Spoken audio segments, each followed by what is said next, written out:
Imagine like a perfectly calm 9-month-old baby, just smiling and reaching out to pet a little white rat. Sounds pretty cute, honestly. Right. But now imagine a prominent scientist sneaking up right behind that baby with a heavy steel bar and a hammer, just ready to strike Yeah, him. that completely ruins the vibe. It really does. And the wild thing is, this isn't, the plot of some weird horror movie. Mm.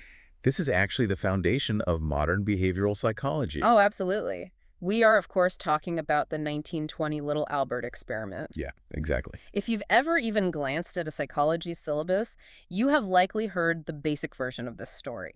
You know, a baby, a white rat, a loud noise, and the supposed creation of this lifelong phobia. It's basically presented as like the definitive proof that human emotions can be programmed from scratch. Right, like we're just machines you can input data into. Exactly. So for today's deep dive, we are taking that textbook legend and just running it through a serious reality check. Long overdue, I might add. Seriously. We've got a stack of sources here, including a really comprehensive psychological breakdown from Simply Psychology and some super rigorous historical research from eBisto. Both are fantastic resources for really digging into the methodology. Yeah, and our mission today is to look at the messy, chaotic, and honestly heavily manipulated data behind this myth. We're investigating how one of the most famous scientific narratives of the 20th century was built and why the scientific community just actively chose to ignore its massive flaws. And, we're not just going to look at what happened. We really need to look at why it matters, particularly how scientific narratives can sometimes just take on a life of their own. Okay, let's unpack this. The setting is Johns Hopkins University, right around 1919. That's right. John B. Watson and his graduate student, Rosalie Rayner, are at the helm. And they are trying to take Ivan Pavlov's work, the whole ringing a bell to make dogs drool thing. Right. Classical conditioning of physical reflexes. Exactly.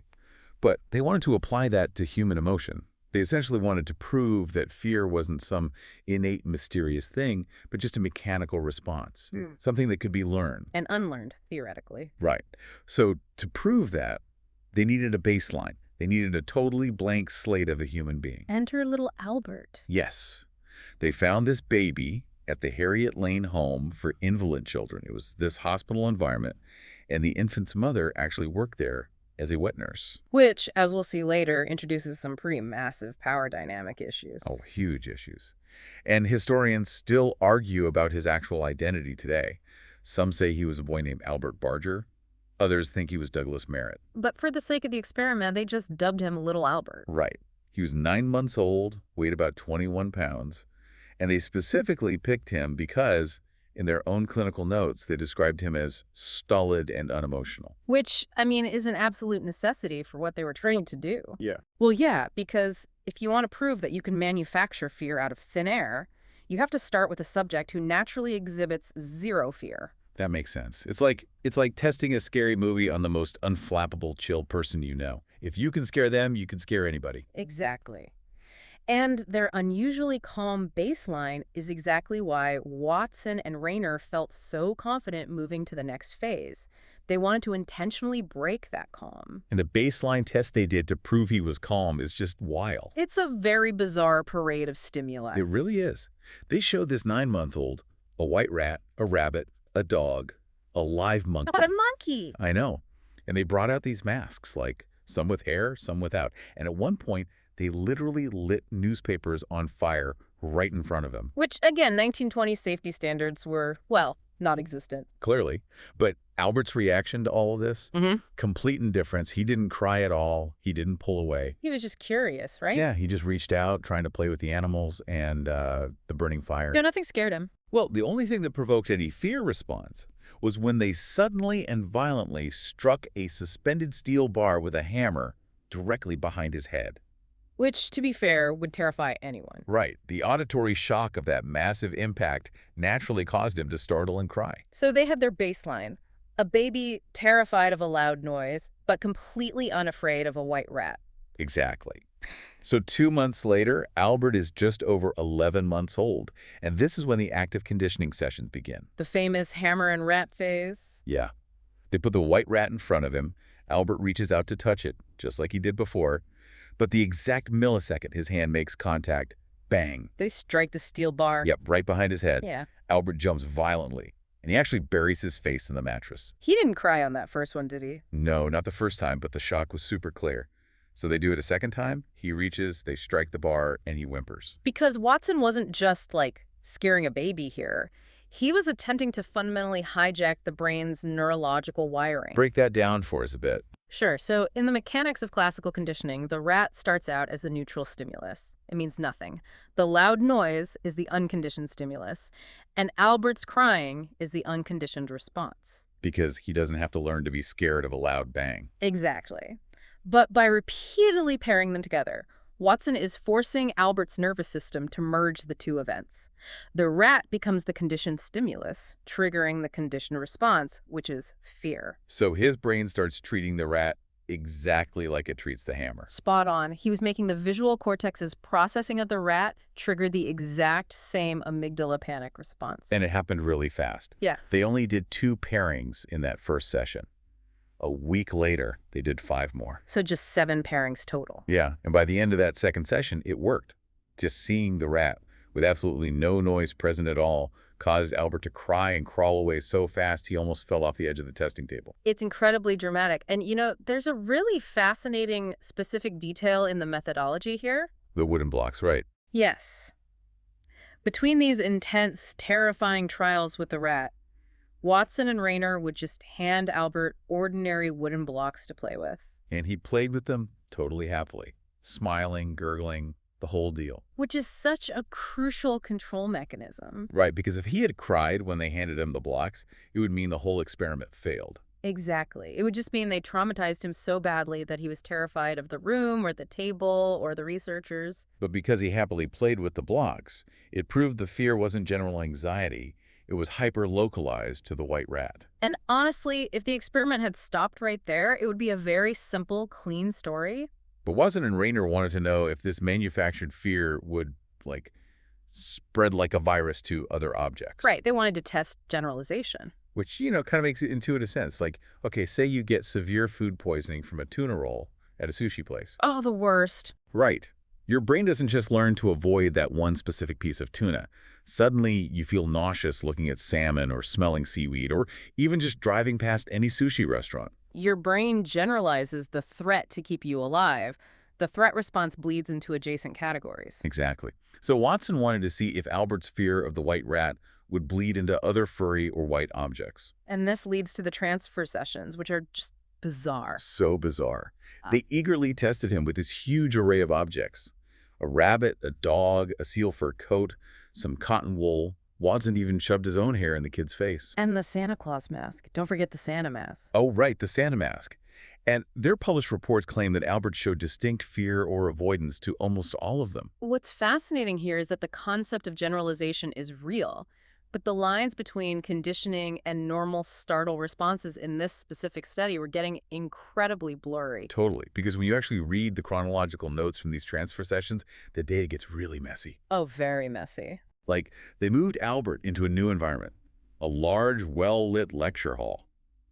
And the notes admit his reactions to the rat were actually getting weaker. Right, the conditioning's wearing off. But then they bring in this live dog, and this previously quiet dog suddenly barks loudly right in Albert's face. Naturally, the baby freaks out. He falls over crying hysterically.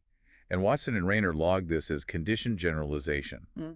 But I have to ask, wait, if an 11-month-old baby is in a strange echoing room and a dog suddenly barks inches from his face, is that really conditioned generalization? Or is that just a baby having a completely normal reaction to being startled by a large animal? Exactly. A hysterical crying fit, there isn't a complex response to a rat. It's just survival instinct. I completely agree. They were actively confounding innate physiological reflexes with conditioned behavior. They were seeing what they wanted to see. Prioritizing the desired conclusion over objective observation.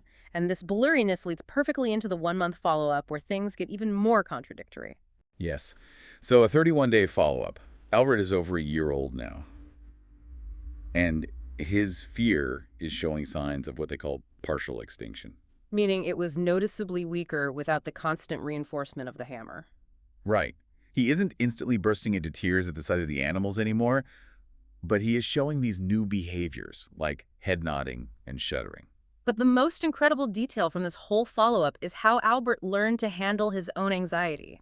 The thumb sucking. Yes, he figured out a coping mechanism, he started sucking his thumb, and it blocked his fear almost entirely. Which is just wild to me. When he had his thumb in his mouth, he would just sit calmly and watch the rat. Because he was actively modulating his own nervous system, he was self-soothing. And Watson was so frustrated by this that he literally had to pull the baby's thumb out of his mouth over 30 times. Just to force the crying reaction on camera. Over 30 times. I mean, if a baby can just pop his thumb in his mouth and totally ignore the phobia, is it really a phobia at all? That's a huge point. A genuine phobia is an irrational, overwhelming terror that overrides basic logic.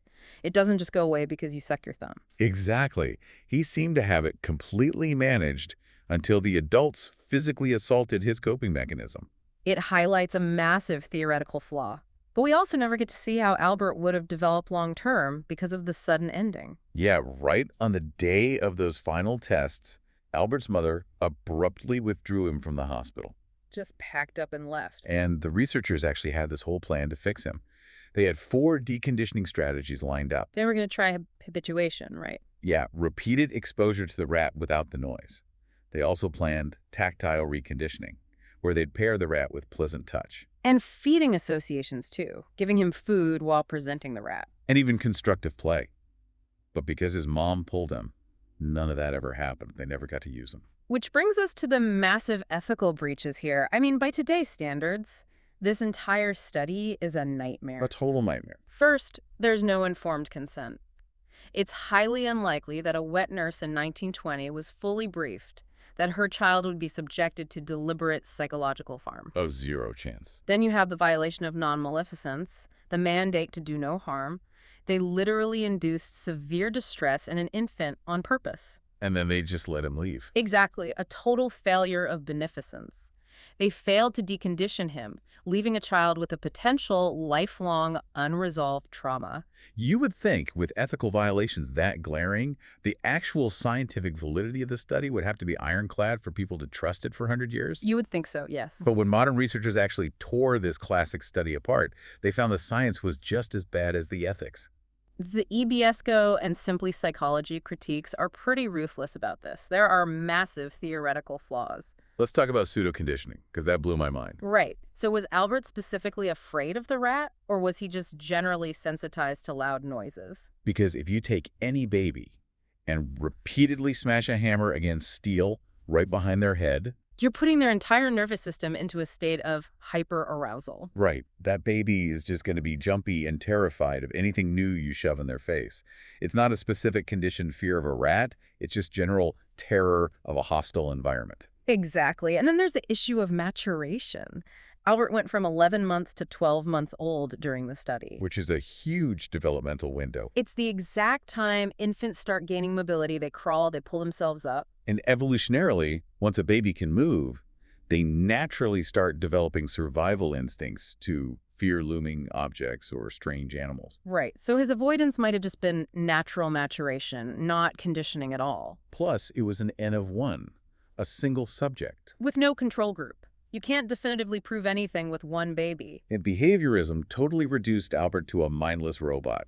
It completely ignored cognition. Which modern psychology knows is crucial. Like, how phobics actively overestimate threats. Oh, the source mentions that. There's this 1989 study by Tamarkin. They showed slides of snakes to people with snake phobias and people without. And the phobics overestimated how many snakes they saw, right? Exactly. Their brains were actively skewing reality based on their fear. It's cognitive. Watson completely ignored that complex cognitive reality. He really did. But honestly, the theoretical flaws aren't even the biggest issue here. Here's where it gets really interesting. Oh, yes. Powell and Schmaltz's analysis of the historical film footage. They literally went frame by frame through Watson's original film. And you know what they found? The film doesn't even show the conditioning trials. The most important part of the experiment is missing from the record. Completely missing. You see the baseline, you see the transfer test, but the actual moments of banging the hammer to forge the phobia, not there. And when you watch his reactions to the rabbit and the mask in the footage they do have, they don't match the written reports at all. They are incredibly mild. He just looks like a normal baby who is slightly annoyed by a weird mask in his face. He's not paralyzed by terror. So, if the footage contradicts the notes and the conditioning isn't even on tape, why did Watson film it? Yeah, what was the point? This is the ultimate twist. Rather than an objective record, that film may have just been a massive PR stunt. A promotional device. Exactly. A slick piece of early 20th century marketing. Watson was desperately trying to secure funding to build a child development facility. Oh, wow. So he needed a pitch deck. He needed to sell the concept of behaviorism to people with checkbooks. That makes so much sense. Yeah. It explains why the messy conditioning is hidden and why the written reports are so exaggerated. He was selling a clean narrative. But if it was all just bad science and good marketing, why did it spread so widely? Well, Ben Harris's historical research looked exactly into that. He found that textbooks just kept repeating and exaggerating the little Albert story simply because it neatly supported early psychological theories. They prioritized a good story over good science. The psychological community wanted behaviorism to be true so badly, they just smoothed over all the jagged edges. They ignored the thumb-sucking, the barking dog, the lack of a control group. Everything. Which is pretty damning for the field at that time. So, what does this all mean? Why should you, the listener, care about some deeply flawed study from over 100 years ago? It's a fair question. It's because the little Albert story is basically a masterclass in information literacy. It shows how a single, ethically bankrupt, totally flawed study can be transformed into undisputed fact for a century just because it fits a convenient narrative. It's a huge reminder for you to always question the classic foundations of whatever you were taught. Always trace the facts back to their human origins. If we connect this to the bigger picture, knowledge is really only valuable when it's critically examined. Acknowledging the messy, contradictory reality of human emotion, like a baby self-soothing with his thumb, is way more useful than forcing human behavior into a neat behaviorist box. Could not agree more. And we want to leave you with a final thought to ponder on your own. Something to mull over. Yeah. We've spent this entire deep dive looking at how Watson supposedly conditioned little Albert. But given how deeply the psychological community absorbed and exaggerated this single flawed study for an entire century. The blind repetition of the myth. Exactly. It makes you wonder, who was really being conditioned? Was it the baby or was it us?